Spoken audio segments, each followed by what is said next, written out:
থাকে আল্লাহ পাক রব্বুল আলামিন তার গুনাহকে মাফ করে দেন। একটু জোরে বলুন। আল্লাহ পাক রব্বুল আলামিন যদি কারুর সমুদ্রের ফেনা পরিমাণ গুনাহ থেকে থাকে, আর যদি সে কি এই দোয়াটা পড়ে সুবহানাল্লাহি ওয়া বিহামদিহি, সামান্য একটা ছোট্ট দোয়া সুবহানাল্লাহি ওয়া বিহামদিহি প্রত্যেক দিন 100 বার যদি কোনো বান্দা পড়ে, তাহলে বিশ্বনবী বললেন সমুদ্রের ফেনা পরিমাণ যদি কারোর গুনাহ থাকে আল্লাহ তদ্রূপ পরিমাণ গুনাহকে মাফ করে দেন। হাদিস শরীফে এসেছে, বুখারী শরীফের একদম লাস্ট হাদিস, ওয়া নবী হুরায়রা রাদিয়াল্লাহু তাআলা আনহু قال قال النبي صلى الله عليه وسلم كلمتان حبيبتان الى الرحمن ثقيلتان على الميزان خفيفتان على اللسان سبحان الله وبحمده سبحان الله العظيم।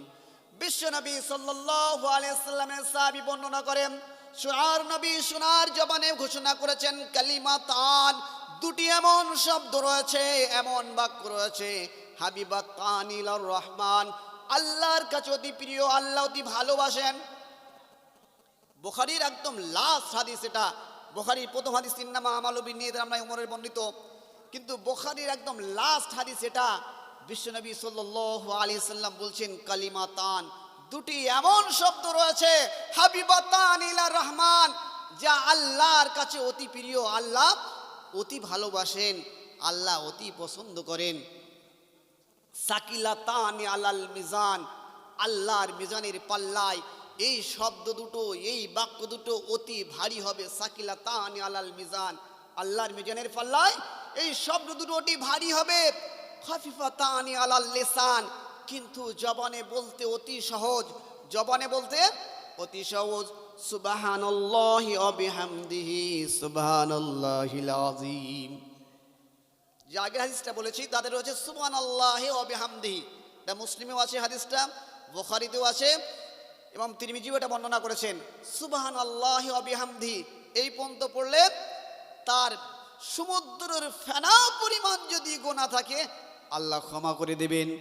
আর বুখারী শরীফের যে হাদিসটা বললাম, যে সঙ্গে আরেকটি শব্দ বেশি আছে, সুবহানাল্লাহি ওয়া বিহামদিহি সুবহানাল্লাহিল আযীম, এই শব্দ দুটি আল্লাহ পাক রব্বুল আলামিনের কাছে অতি প্রিয়, আল্লাহর মিজানের পাল্লাই হবে অতি ভারী।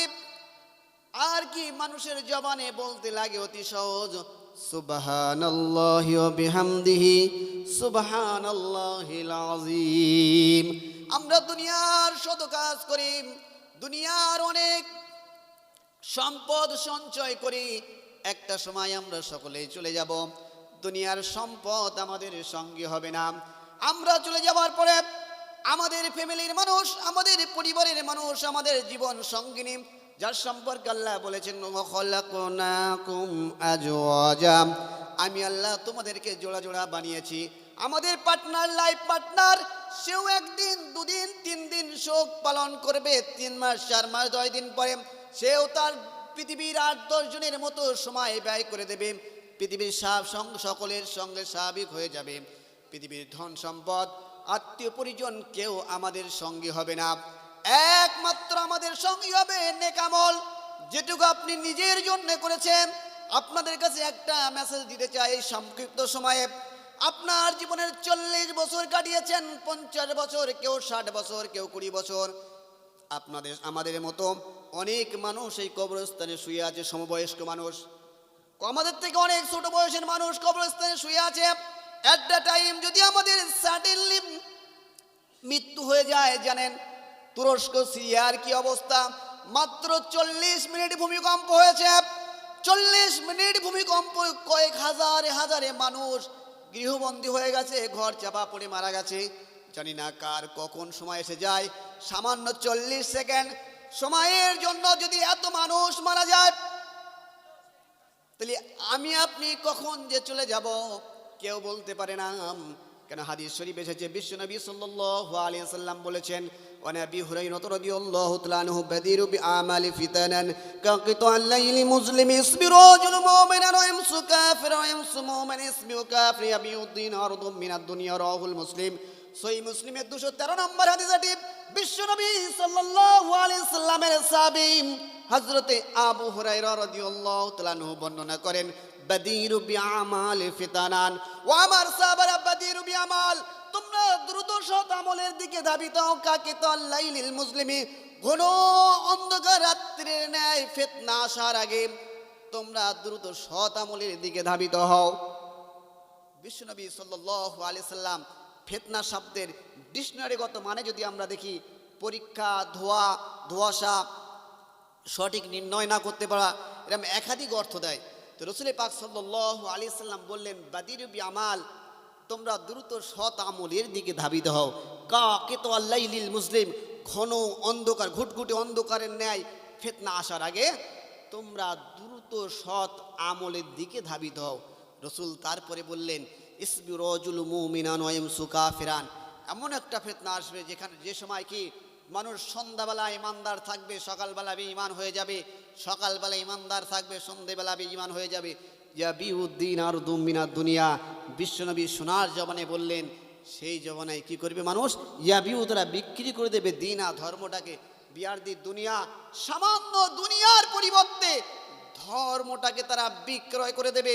রসুল বললেন, সেই জমানা আসার আগে তোমরা দ্রুত ধাবিত হও সৎ কাজের দিকে।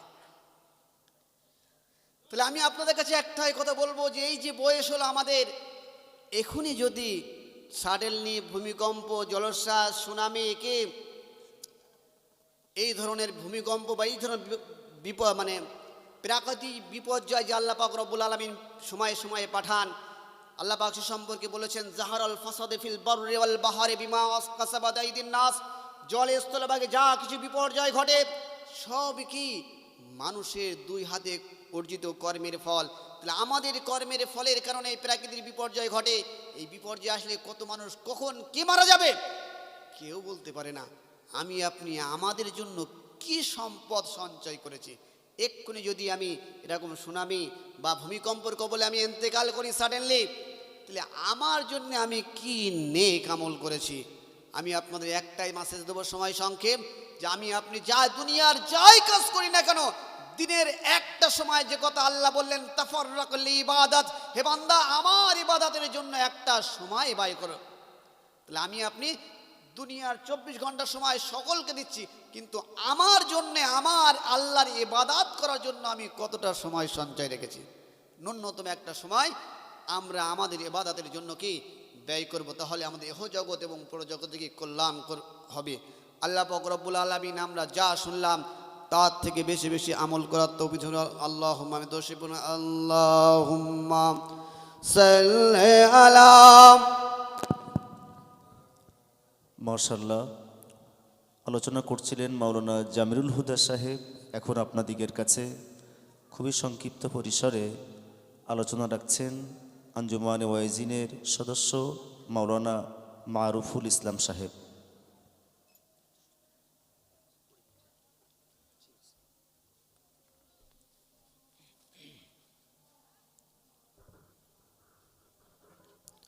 আসসালামু আলাইকুম ওয়া রাহমাতুল্লাহি ওয়া বারাকাতুহু।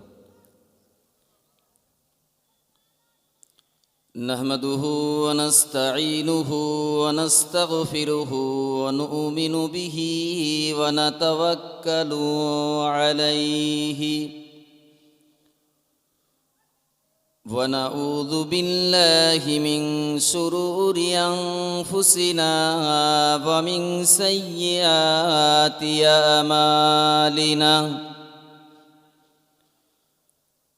من يهده الله فلا مضل له ومن يضلله فلا هادي له.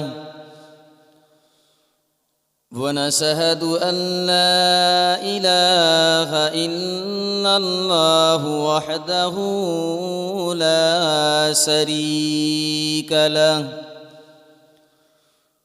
ونشهد أن سيدنا وحبيبنا ومولانا محمدا صلى الله عليه وسلم عبده ورسوله.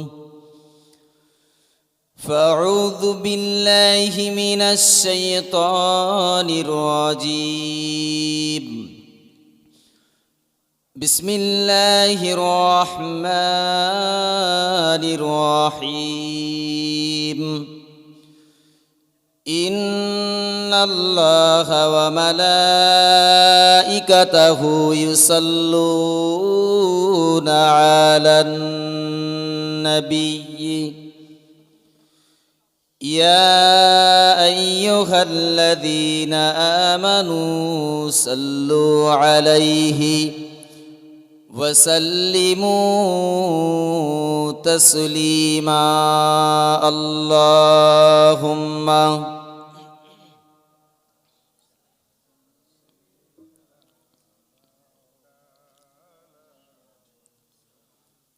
صلوا على صدر الأمين صلوا على محمد صلوا على صدر الأمين مصطفى ما جاء إلا رحمة للعالمين اللهم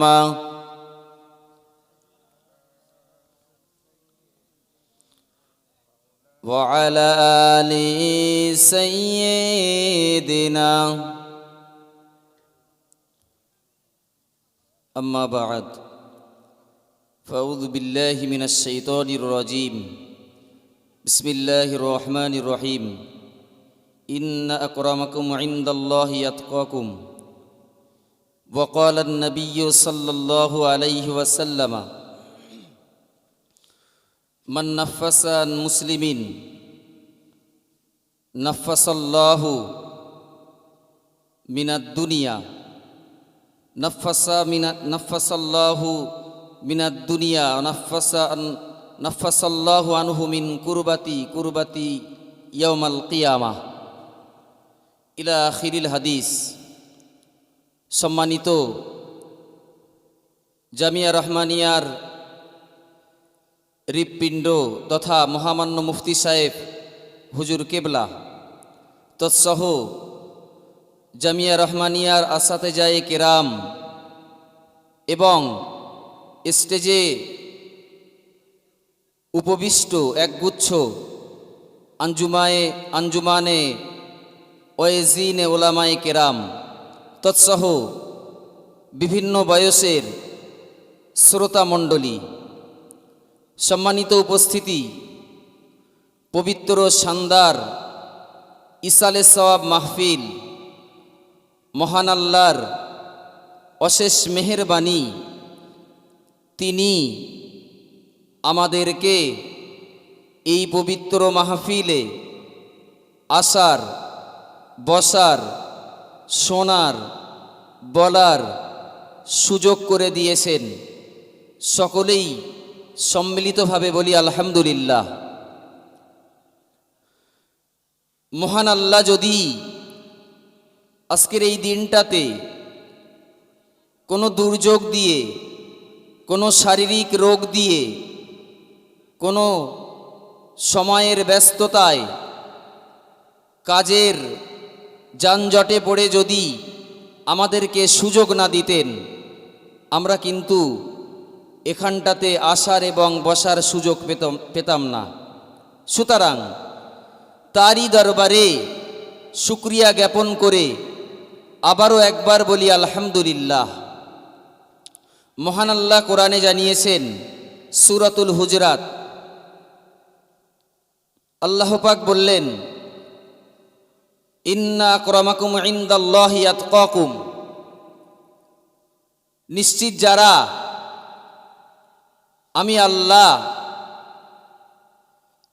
তাদেরকে সম্মান করি, যারা মুত্তাকি, যাদের ভিতরে আছে খোদাভীরু, যাদের ভিতরে আছে আল্লাহর ভয়, আল্লাহ বললেন আমি তাদেরকে সম্মান করি।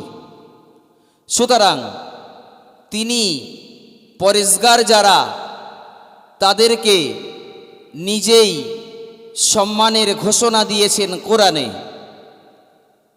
এ দ্বারাই প্রমাণিত হয় যে পৃথিবীতে বহু সম্প্রদায়ের মানুষ বহু জায়গায় সম্মান পায়, এরপরেও যে ধর্মটা আল্লাহর কাছে সবথেকে সম্মান পেয়েছে, যেটা আল্লাহর পছন্দসই ধর্ম, যেটা আল্লাহর মনোনীত ধর্ম, যার নাম হলো ইসলাম, এই ধর্মের যারা ধর্মভীরু, এ ধর্মের ব্যারিকেডে থেকে যারা পরেশগারিতা অবলম্বন করতে পারে, তারাই হলো প্রকৃত মুত্তাকি। সুতরাং যারা নিজেদের জীবনকে ধাপে ধাপে বিভিন্ন ইসলামিক কোরআন এবং হাদিসের জ্ঞান নিয়ে মুত্তাকি তৈরি করতে পেরেছে, তার ফসল হিসাবে আল্লাহর কাছে সে সম্মান পেয়ে যাবে ইহকালে এবং পরকালে। একটু মহব্বত করে বলুন। এজন্যেই যারা কোরআনকে ভালোবাসে, যারা প্রিয় রসুলের হাদিসকে ভালোবাসে, যারা নবীর ঘর মাদ্রাসাকে ভালোবাসে, যারা আল্লাহর ঘর মসজিদকে ভালোবাসে, যারা হাক্কানি ওলামাদেরকে ভালোবাসে এবং এই ভালোবাসার মধ্য দিয়ে সওয়াব কামাই করতে যে কিছু জ্ঞান নেওয়ার জন্যে এরকম শানদার ইসালে সওয়াবে এসে বসে এবং সাদগায়ে জারিয়া করে, তাদেরকে মহান আল্লাহ উপযুক্ত টাইমে উপযুক্ত সম্মান দেওয়ার জন্যে তিনি রেডি আছেন। একটু মহব্বত করে বলুন। হযরত ইমাম আসেম কুফি রহমাতুল্লাহ আলাইহে, তিনি জগতের বিখ্যাত একজন সাধক।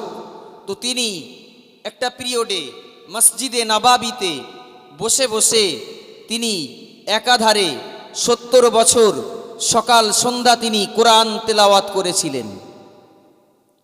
সেই সুবাদে তিনি একদিন স্বপ্ন দেখছেন, প্রিয় রসুল সাল্লাল্লাহু আলাইহি ওয়াসাল্লাম স্বপ্নযোগে তার জিয়ারাতের মাধ্যম দিয়ে বললেন, হে আসেম কুফি, তুমি কোরআন তেলাওয়াত করো। আমি রসুলুল্লাহ তোমার কোরআন তেলাওয়াতটাকে বড় পছন্দ করি, বড় মহব্বত করি। সেজন্যেই হযরত ইমাম আসেম কুফি রহমাতুল্লাহ আলাইহের মুখটাতে প্রিয় রসুল সাল্লাল্লাহু আলাইহি ওয়াসাল্লাম চুমা দিয়েছিলেন। একটু মহব্বত করে বলুন। তারপর থেকে ইমাম আসেম কুফি রহমাতুল্লাহ আলাইহের মুখ দিয়ে সুগন্ধ বার হতো। তার শিষ্যরা, তার ছাত্ররা বলতেন যে হুজুর, আপনি কি আতর ব্যবহার করেন? আপনি কি আতর খেয়ে থাকেন? আপনার মুখ দিয়ে এত সুগন্ধি বার হয় কেন? হযরত ইমাম আসেম কুফি রহমাতুল্লাহ আলাইহে তিনি তখন বলেছিলেন, শোনো, আমি মসজিদে নবাবিতে 70 বছর ধরে কোরআন তেলাওয়াত করি। সেই সুবাদে প্রিয় নবীর জিয়ারাতে রসুলুল্লাহ আমাকে আমার মুখে চুম্বন দিয়েছেন। সেই সুবাদে মহান আল্লাহ আমার মুখটাতে সুগন্ধ দিয়ে ভরপুর করে দিয়েছেন। একটু মহব্বত করে বলবেন না? আমরা যারা শ্রোতা, আমাদের 70 বছর কোরআন নিয়ে বসার সুযোগ হয়নি। আমরা যারা ছাত্র ভাই, আমরা কোরআন শিখছি। সুতরাং সেই কোরআনের বাগানে এসেছি শ্রোতারা, দাতারা দান করতে, সদকায়ে জারিয়া করতে, কোরআনের মহব্বতে এবং মুত্তাকি হওয়ার জন্যেই জামিয়া রহমানিয়ার এই শানদার ইসালে সাহেব এসে ধর্মীয় কিছু জ্ঞান নেব, ধর্মীয় কিছু বার্তা নেব। এরপরেও মহান আল্লাহ অটোমেটিক আমাদের নামায় আমলে সওয়াব দিয়ে দেবেন। তো মহব্বত করে বলবেন না? প্রিয় নবী সাল্লাল্লাহু আলাইহি ওয়াসাল্লাম হাদিস শরীফে উল্লেখ করেছেন যে যারা কোনো দুনিয়াতে কোনো মুসলমান ভাইয়ের বিপদকে দূর করে দেয়, মহান আল্লাহ তাকে কিয়ামতের ময়দানের মুসিবত, কঠিন মুসিবত থেকে উদ্ধার করে দেবেন। একটু মহব্বত করে বলবেন না? আজকে জামিয়া রহমানিয়া যে কোরআনের কারখানা, যে হাদিসের কারখানা চলছে, এ দায়িত্ব খালি মহামান্য মুফতি সাহেবের উপরে একা নয়। এ দায়িত্ব এলাকার আপামার জনসাধারণ, মুসলিম কমিউনিটি একেবারেই যুবক থেকে নিয়ে বৃদ্ধ বয়স পর্যন্ত সকল শ্রেণীর ইমানদারদের উপরে একটা নৈতিক দায়িত্ব, তাদের রোজগারের একটা টাকা এই জামিয়া রহমানিয়া কামনা করে তাদের কাছে। সুতরাং যাদের সেই মন দিয়েছেন আল্লাহ, দিল দিয়েছেন আল্লাহ, তাদের উদার চিত্ত দানের ওসিলাতে আজকে জামিয়া ফলে ফুলে সুশোভিত। বিগত কম বেশি 13-14 বছর হয়ে গেল, আপনারা দেখতেই পাচ্ছেন যে প্রিয় নবীর ঘর কি প্রক্রিয়ায় আর কোন প্রসেসে আল্লাহ পাক চালিয়ে নিচ্ছেন। আল্লাহ আগামীতে আরও ফলে ফুলে সুশোভিত করবেন। কিন্তু আমরা ভুলে গেছি, কাদের ভুলে গেছি? আমরা ভুলে গেছি প্রিয় নবীর থিওরি, আমরা ভুলে গেছি প্রিয় রসুলের সাহাবীদের থিওরি। এজন্যেই আমাদের জীবনে বহুমুখী ফিতনা ছড়িয়ে পড়েছে। আমি কারুর বিরুদ্ধে বলার জন্য বসেনি। সুতরাং যারা প্রিয় নবীর যে শিক্ষার বার্তা, প্রিয় নবীর যে বদর প্রান্তরে যাদেরকে বন্দী করা হয়েছিল মুক্তিপণ হিসাবে, তারা ছিল অজ্ঞ, তাদেরকে শিক্ষার বিনিময়ে, তাদেরকে নিরক্ষরতাকে থেকে সাক্ষরতা দেওয়ার জন্যে তাদের মুক্তিপণের যে ঘোষণা দিয়েছিলেন, সেই শিক্ষার আঞ্জামি এই জামিয়া রহমানিয়াতে আল্লাহ শুকরিয়া চলছে। একটু মহব্বত করে বলবেন না? প্রিয় রসুলের সাহাবীরা তারা চয়েস করেছে ইসলামকে, তাদের পূর্বের সব কিছু ছেড়ে দিয়ে, এক কথায় যাবতীয় সম্পদ, তাদের পরিবার, মাতা পিতা সবগুলোকে তারা ছেড়ে দিয়ে তারা কিন্তু ইসলামের জন্যে রসুলুল্লাহর কদমে তারা এসে যথারীতি অবনত মস্তকে মাথা পেতে দিয়ে প্রিয় নবীর বার্তা এবং জ্ঞানগুলোকে নিয়ে এক একজন যোগ্য জান্নাতের হকদার, জান্নাতের যোগ্য পাওনাদার হিসাবে আল্লাহ পাক তাদেরকে কবুল করে নিয়েছেন। সুতরাং তাদের ইতিহাস, তাদের যে জীবনী, সে সম্পর্কে আলহামদুলিল্লাহ আমরা বহু জায়গার বহু জলসায় আমরা সেই জ্ঞানের বার্তা পেয়ে থাকি।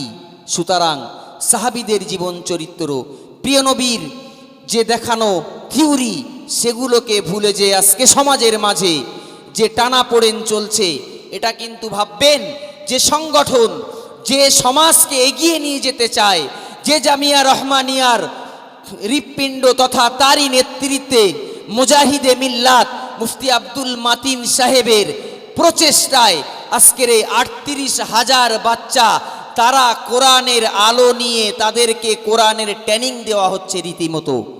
তো মহব্বত করে বলবেন না? বহু সংগঠন, বহু ওলামা দেশে আছে, বেঁচে আছে, এবং তাদের কর্মক্রিয়া আর জামিয়া রহমানিয়ার যার যিনি হৃৎপিণ্ড, তার যে হৃদয় নিংড়ানো এবং তার রক্ত পানি করা, রাতকে দিন, দিনকে রাত না ভেবে টানার যে প্রচেষ্টা, সময়ের পরিপ্রেক্ষিতে যেমনটি করেছেন তিনি, আলেম সমাজ গঠন যেমনটি চালাচ্ছেন এই আলেমের কারখানা, তেমনটিতে অপরদিকে তারই নেতৃত্বে মুজাহিদে মিল্লাত মুফতি আব্দুল মাতিন সাহেবের যে মেসেজ, সেই মেসেজ বাংলার ঘরে ঘরে পৌঁছে দিয়েছে আল্লাহ। একটু মহব্বত করে বলবেন না? ওগো ইমানদার মুসলমান, ভালো করেই মাথায় রাখুন, আমি ছোট্ট একটি উপমা দিয়ে বিদায় নেব। প্রিয় নবী মুহাম্মাদুর রাসূলুল্লাহ সাল্লাল্লাহু আলাইহি ওয়াসাল্লাম, আর আল্লাহ পাকের নবীর প্রিয়তম সাহাবী হযরত আব্দুল্লাহ জুল বাজাদাইন রাদিয়াল্লাহু তাআলা আনহু, তিনি ছিলেন পূর্ববর্তী জমানায় একজন কাফেরের ঘরের ছেলে। ছিলেন কাফেরের ঘরের ছেলে। সুতরাং আব্দুল্লাহ জুল বাজাদাইন রাদিয়াল্লাহু তাআলা আনহু, তিনি বন্ধুদের কাছে শুনেছেন যে মদিনাতে একজন নবী বলে পরিচিতি, যার নাম হলো মুহাম্মদ, সেই মুহাম্মাদুর রাসূলুল্লাহ সাল্লাল্লাহু আলাইহি ওয়াসাল্লাম, তিনি যে বার্তা দেন সেই বার্তাগুলো সবটাই সঠিক। মহব্বত করে বলুন। এ সংবাদ পাওয়ার পরে আব্দুল্লাহ জুল বাজাদাইন রাদিয়াল্লাহু তাআলা আনহু, তিনি তার ফ্যামিলিদের অগোচরে, তার উত্তরসূরিদের অগোচরে তার বংশের মানুষদের অগোচরে প্রিয় নবীর নসিহত শুনতে মদিনাতে তিনি দিবালোকে রাতের অন্ধকারে রসুলুল্লাহর নসিহত শুনতে তিনি দৌড়ে চলে যেতেন। একবার মহব্বত করে বলবেন না? ওগো ইমানদার মুসলমান, ভালো করেই মাথায় রাখুন, হযরত আব্দুল্লাহ জুল বাজাদাইন রাদিয়াল্লাহু তাআলা আনহু মদিনায় রাসূলুল্লাহর নসিহত শুনতে তিনি যেতেন। যেতে যেতে যেতে যেতে কালের করাল গতিতে একদিন দেখা গেল প্রিয় নবী মুহাম্মদুর রাসূলুল্লাহ সাল্লাল্লাহু আলাইহি ওয়াসাল্লামের নসিহত শুনতে শুনতে একটা পিরিয়ডে আব্দুল্লাহ জুল বাজাদাইন প্রিয় নবীর হাতে তাওহীদের কলেমা পড়ে মুসলমান হয়ে গেল। জোরে বলুন। ইমানের কলেমা পড়ে নিলেন রাসূলুল্লাহর কাছে। হযরত আব্দুল্লাহ ইবনে জুল বাজাদাইন রাদিয়াল্লাহু তাআলা আনহু তিনি প্রিয় নবীর কাছে জীবনকে আত্মসমর্পণ করে ওয়াহদানিয়াতের সাক্ষ্য দিলেন। আর একটু মহব্বত করে বলবেন না? খোদ রাসূলুল্লাহ যুদ্ধের ডাক দিয়েছেন। আমি সংক্ষেপেই বলছি, রাসূল যুদ্ধের ডাক দিয়েছেন, যুদ্ধের দামামা বেজেছে। প্রিয় নবী সাল্লাল্লাহু আলাইহি ওয়াসাল্লাম হযরত আবু বকর, হযরত ওমর এবং অন্যান্য জলিলুল কদর সাহাবীদেরকে নিয়ে জিহাদের ময়দানের দিকে এগিয়ে যাচ্ছেন। সঙ্গে রয়েছেন হযরত আব্দুল্লাহ জুল বাজাদাইন। হযরত আব্দুল্লাহ জুল বাজাদাইন রাদিয়াল্লাহু তাআলা আনহু তিনি প্রতিমধ্যে অসুস্থ হলেন, অসুস্থতার চরম পর্যায়ে পৌঁছে গেলেন। প্রিয় নবী মুহাম্মদুর রাসূলুল্লাহ সাল্লাল্লাহু আলাইহি ওয়াসাল্লাম রাস্তা অনেকটা এগিয়ে গেছেন। হযরত আবু বকর, হযরত ওমরকে নিয়ে হযরত আব্দুল্লাহ জুল বাজাদাইন রাদিয়াল্লাহু তাআলা আনহুকে ব্যাগে ফিরে এসে দেখতে গেলেন। আব্দুল্লাহ জুল বাজাদাইন রাদিয়াল্লাহু তাআলা আনহু প্রচণ্ড জরা ব্যাধিতে আক্রান্ত। সেই পিরিয়ডে রাসূলুল্লাহ হযরত আব্দুল্লাহ জুল বাজাদাইন শুয়ে আছেন মৃত্যুর বিছানায়। আর কিছুক্ষণ পরেই তিনি দুনিয়ার থেকে বিদায় নেবেন। প্রিয় রাসূলের মুখের দিকে আব্দুল্লাহ জুল বাজাদাইন এক পলকে চেয়ে রইলেন। প্রিয় নবী মুহাম্মদুর রাসূলুল্লাহ সাল্লাল্লাহু আলাইহি ওয়াসাল্লাম আব্দুল্লাহ জুল বাজাদাইন রাদিয়াল্লাহু তাআলা আনহুকে কোলে তুলে নিলেন। একটু মহব্বত করে বলবেন না? ওগো ইমানদার মুসলমান, ভালো করেই মাথায় রাখুন, প্রিয় নবী মুহাম্মদুর রাসূলুল্লাহ সাল্লাল্লাহু আলাইহি ওয়াসাল্লামের দরবারে যখনই আব্দুল্লাহ জুল বাজাদাইন রাদিয়াল্লাহু তাআলা আনহু তিনি যখন রাসূলুল্লাহর দরবারে যেতেন, প্রিয় নবী আব্দুল্লাহ জুল বাজাদাইনের মুখের দিকে ফিরে অবলোক এক পলকে দেখতেন। নবী পাকের অন্যান্য সাহাবায়ে কেরামেরা রাসূলুল্লাহকে জিজ্ঞাসা করতেন, ইয়া রাসূলুল্লাহ, ইয়া হাবিবাল্লাহ, হুজুর এই সাহাবীকে যাকে আপনি এত মহব্বত করেন, এই সাহাবীকে আপনি যাকে এত মহব্বত করেন, প্রিয় নবী বলেছিলেন আমার আব্দুল্লাহ জুল বাজাদাইন রাদিয়াল্লাহু তাআলা আনহু, তাকে কি তোমরা চেনো? আব্দুল্লাহ জুল বাজাদাইন রাদিয়াল্লাহু তাআলা আনহু ইসলাম কবুল করার সুবাদে তার চাচা যান মারতে তার গায়ের কাপড়টাকে খুলে বিবস্ত্র করে দিয়েছিল। সেই সাহাবী হলো আব্দুল্লাহ জুল বাজাদাইন। তিনি মৃত্যুর বিছানায় তখন প্রিয় রাসূল তার মাথাটাকে কোলে তুলে নিলেন। একটু মহব্বত করে বলবেন না? সেই পিরিয়ডে আব্দুল্লাহ জুল বাজাদাইন রাদিয়াল্লাহু তাআলা আনহু রাসূলুল্লাহর চোখের দিকে তাকিয়ে আছেন। এমত অবস্থায় আল্লাহর হুকুম হলো দুনিয়ার থেকে বিদায় নিলেন। হযরত আব্দুল্লাহ জুল বাজাদাইন তিনি যখন কলেমা পড়লেন, তার চাচাজি একদিন রাস্তায় দাঁড়িয়ে বললেন, হে আব্দুল্লাহ, তুই শুনেছি ইমানের কলেমা পড়েছিস, সুতরাং যদি তুই এই কলেমা সত্যিকারের পড়ে থাকিস তাহলে আমাদের ঘর থেকে বেরিয়ে যা। আর যদি এই কলেমার উপরে কলেমাকে যদি তুই ছেড়ে দিতে পারিস তাহলে আমাদের ঘরে থাক। ওগো ইমানদার মুসলমান, ভালো করেই মাথায় রাখুন, আব্দুল্লাহ জুল বাজাদাইন রাদিয়াল্লাহু তাআলা আনহু বলেছিল, ওগো চাচা যান, আপনি ভালো করেই মাথায় রাখুন, এই কলেমার আমি কোনোদিন ছাড়তে পারবো না, আপনি আমাকে যা সাজা দেবেন দেন। আব্দুল্লাহ জুল বাজাদাইন রাদিয়াল্লাহু তাআলা আনহুকে বাধা হলো, বেঁধে এত মারা হলো, এত মারতে লাগলো, মারতে গায়ের ড্রেসটাকে ছিঁড়ে গায়ের ড্রেসটাকে টেনে খুলে ফেললো। সেই পিরিয়ডে আব্দুল্লাহ জুল বাজাদাইন রাদিয়াল্লাহু তাআলা আনহুর আম্মা জান, তিনি একটি কাপড় নিয়ে আব্দুল্লাহর কাছে দিয়ে বললেন, বেটা এই কাপড়টা নিয়ে তোমার ছতরটাকে ঢাকো। হযরত আব্দুল্লাহ জুল বাজাদাইন রাদিয়াল্লাহু তাআলা আনহু তিনি কাপড়টাকে দু টুকরা করে, একটা টুকরা ছতরটাকে ঢেকে আর একটা টুকরা তার গায়ে জড়িয়ে নিলেন। এজন্যই তার নাম রাখা হয়েছিল আব্দুল্লাহ জুল বাজাদাইন। তিনি মসজিদে নববীর একটা গেটে বসে থাকতেন, কখনো কখনো আল্লাহু আকবার আল্লাহু আকবার এই ধ্বনি দিতেন। হযরতে ওমর তিনি একদিন বলেছিলেন, হে আব্দুল্লাহ, কি করো তুমি? প্রিয় রাসূল তার কাছে এই খবর পৌঁছে গেল। নবী পাক সাল্লাল্লাহু আলাইহি সাল্লাম বললেন, হে ওমর, তুমি কি জানো আব্দুল্লাহ জুল বাজাদাইন কোন মন নিয়ে আল্লাহকে ডাকে? একটু মহব্বত করে বলবেন না? মহব্বত করে বলবেন না? আব্দুল্লাহ জুল বাজাদাইন রাসূলুল্লাহর কোলে